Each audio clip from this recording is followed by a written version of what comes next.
evening, welcoming you once again to another step. Before we go any further tonight, before we discuss methods or techniques, I ask you to do something for me. Look around this room. Do not merely cast a polite, fleeting glance, but truly, deeply observe the faces around you.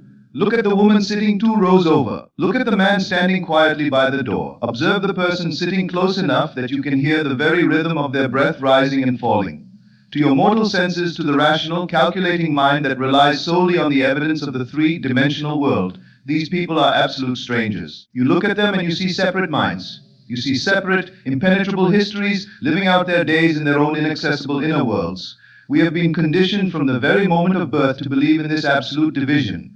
We are taught by our parents, by our schools, and by the sheer convincing solidity of the physical world that there is a you housed inside your skull and a them existing completely outside of you, separated by an unbridgeable, terrifying gulf of space and independent will.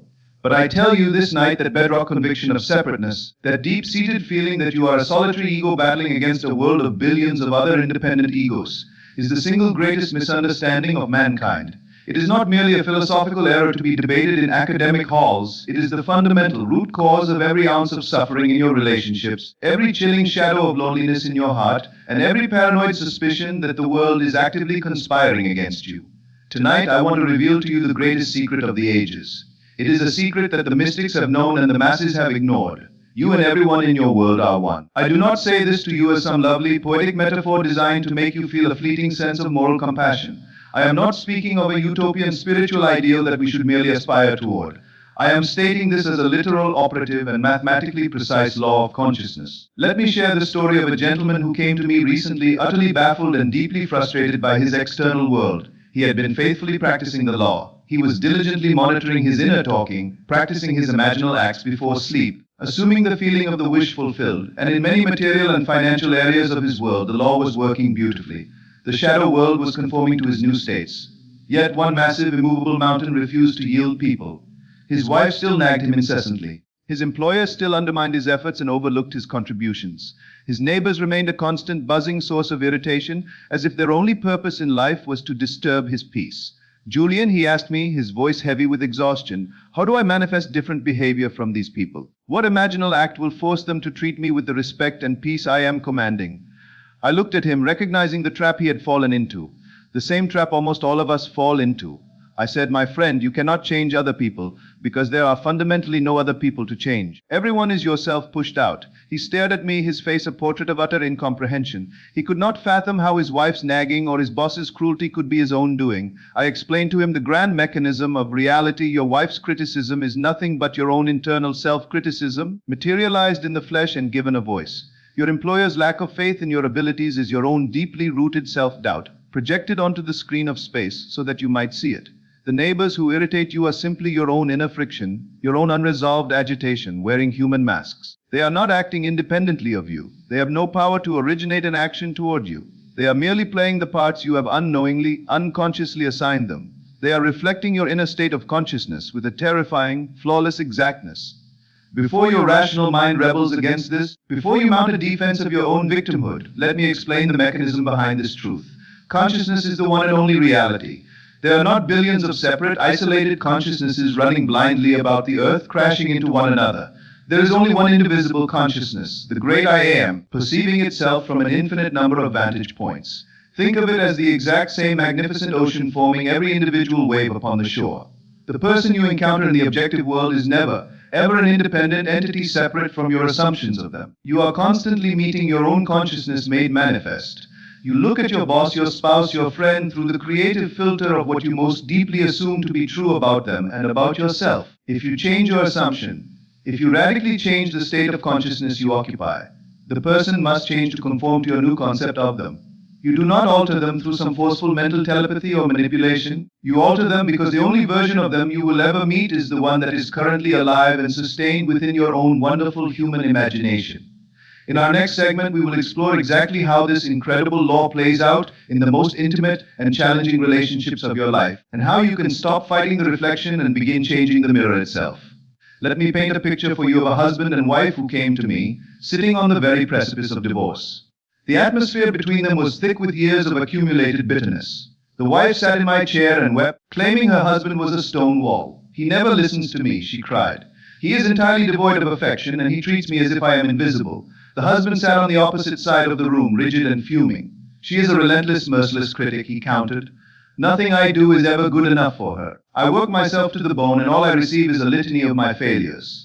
They had been rehearsing these exact scripts, having this identical argument in different forms for years. Both were exhausted. Both were desperately waiting for the other person to wake up, to apologize, to finally change. I looked at them both, these two beautiful expressions of the one consciousness trapped in a nightmare of their own making. And I told them something that shocked them to their core. You are not describing each other. You are each simply describing your own relationship with yourselves. The wife's painful experience of being unheard and unvalued did not magically originate from a husband who had independently, maliciously decided to ignore her. It sprang from her own consciousness. A consciousness that constantly dismissed its own inner voice. A consciousness that habitually failed to recognize its own divine worth. She was starving herself of love internally, and the world, through her husband, was faithfully echoing that starvation back to her.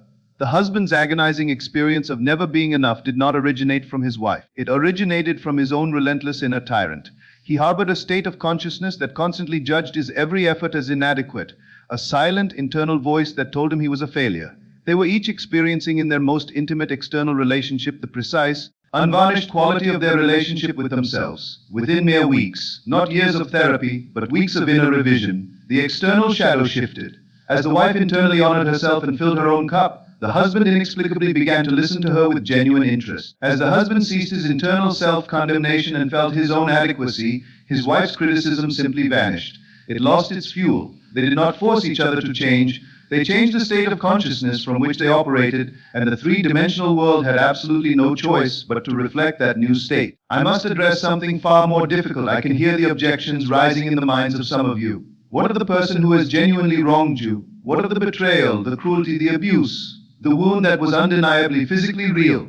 Every single time she remembered him, every time she rehearsed his crimes in her mind, she was performing a dark imaginal act. She was using her precious, irreplaceable present moment, the only place where creation happens, to resurrect a phantom in her mind, and that phantom was actively poisoning her own nervous system. By maintaining the image of the monster, she was feeding the monster with her own life force. I asked her to drop the imaginal act. I did not ask her to excuse his past behavior. I asked her to free her own consciousness.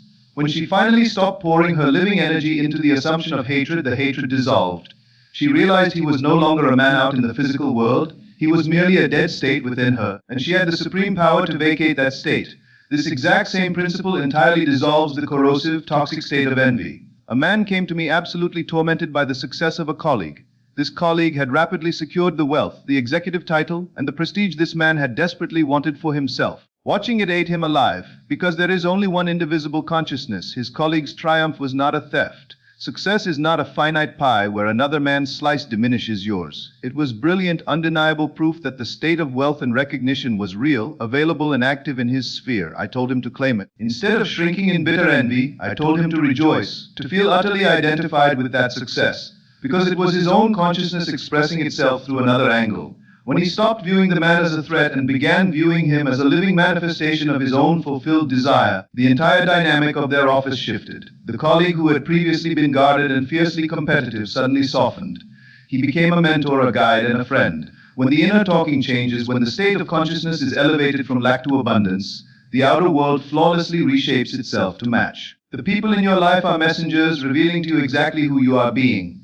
In our final segment, I will give you a specific practical experiment so you can test this inescapable law in your own life, starting tonight.